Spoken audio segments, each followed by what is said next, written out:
Have you ever reached the end of a normal day and felt completely drained, even though nothing big actually happened? No accident, no disaster, no dramatic conflict, just small things. A careless comment, a cold reply, someone interrupting you, someone ignoring you, a look that felt dismissive, a message that came late or never came at all. And somehow, those small moments piled up inside you like invisible weight. Your body went home, but your mind didn't. Your heart replayed the scenes again and again. What you should have said, what you shouldn't have said, why it bothered you so much. You tried to calm down, but the more you thought about it, the louder everything became inside. And maybe, at some point, you wondered, why do I feel like I'm losing control over things that shouldn't matter this much? If that question feels familiar, stay with me. Because this story is not about avoiding problems. It's about understanding why certain moments defeat us, while others don't, and how the true power to win any situation has nothing to do with the world outside, and everything to do with what you carry inside. The story. Once, in a quiet town surrounded by low hills and open fields, there lived a man named Elias. Elias was known as a capable man. He worked hard. He was responsible. He cared deeply about doing things right. But there was one thing everyone noticed about him. Elias was always tired. Not the kind of tired that sleep fixes, but a deeper exhaustion, one that settled in his chest and followed him everywhere. Small things upset him easily. If someone spoke sharply, his mood collapsed. If a plan changed, his patience vanished. If someone criticized him even gently, he carried it with him for days. People said Elias was sensitive. Some said he took things too personally. Others said he needed to toughen up. But no one knew what Elias felt inside. Every emotional moment, every frustration, every disappointment, every unspoken resentment felt heavy. Not painful like a wound, but heavy like something he was constantly holding. And in his mind, Elias saw it clearly. Every time life upset him, he imagined a stone forming in his hands. A stone of anger, a stone of embarrassment, a stone of regret, a stone of, why did this happen to me? Without thinking, he picked those stones up. At first, they felt small, manageable. So he placed them into an old sack and carried it over his shoulder. Days passed. Weeks turned into months. The sack grew heavier. Elias walked slower. His shoulders bent forward. The colors of the world seemed duller than before.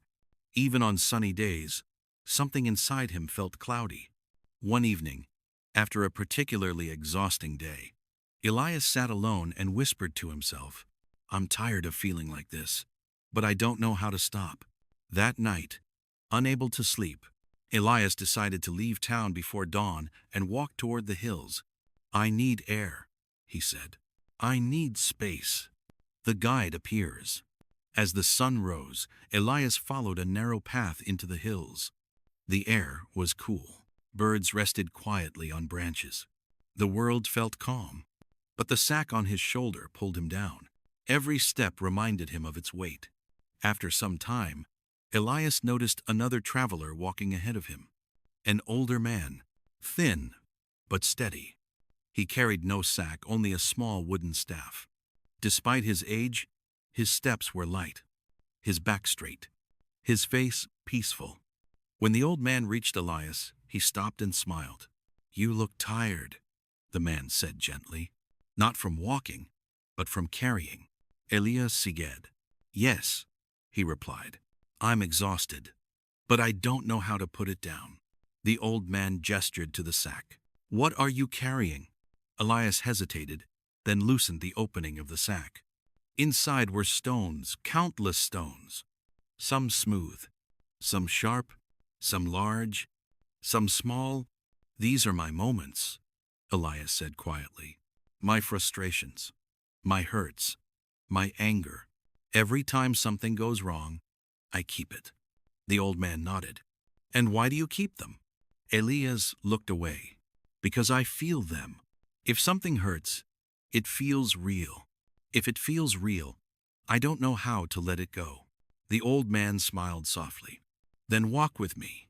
The shift begins. They continued along the path together. After a while, the old man stopped and bent down, picking up 2 stones from the ground. They looked identical.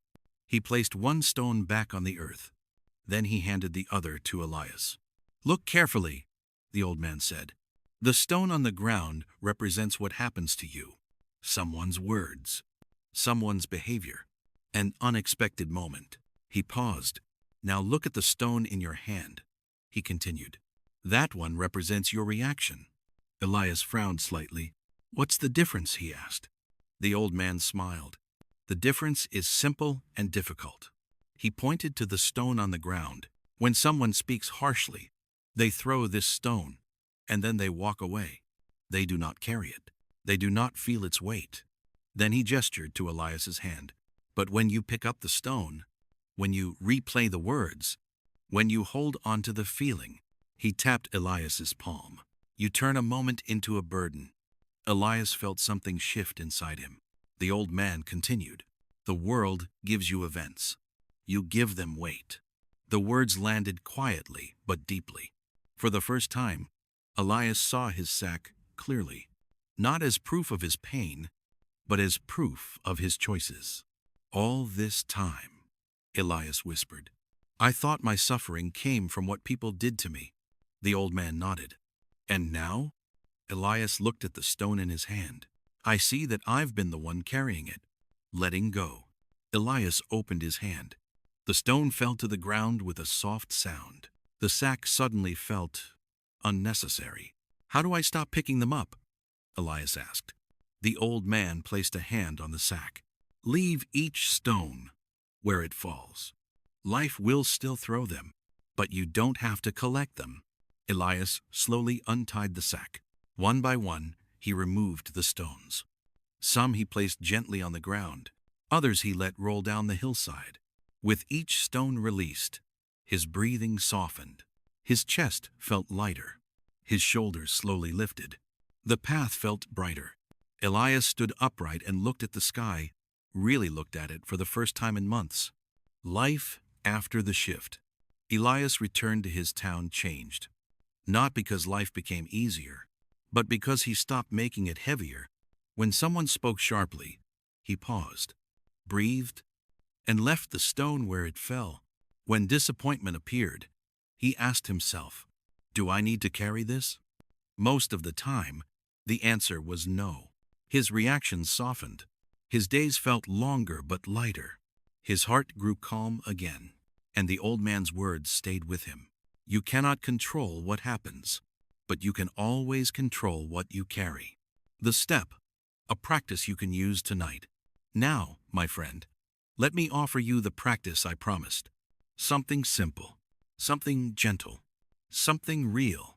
Tonight before you sleep. 1. Sit quietly for 1 minute. 2.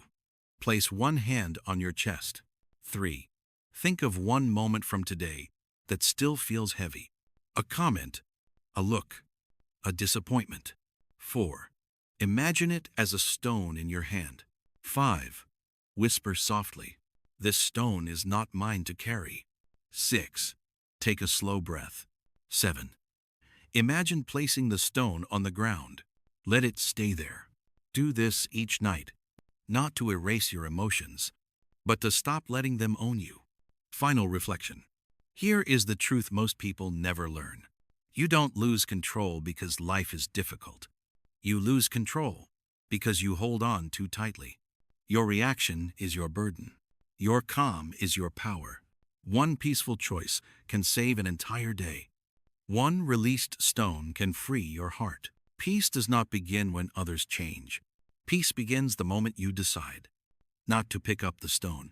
And when you learn that, you don't just survive situations. You win them.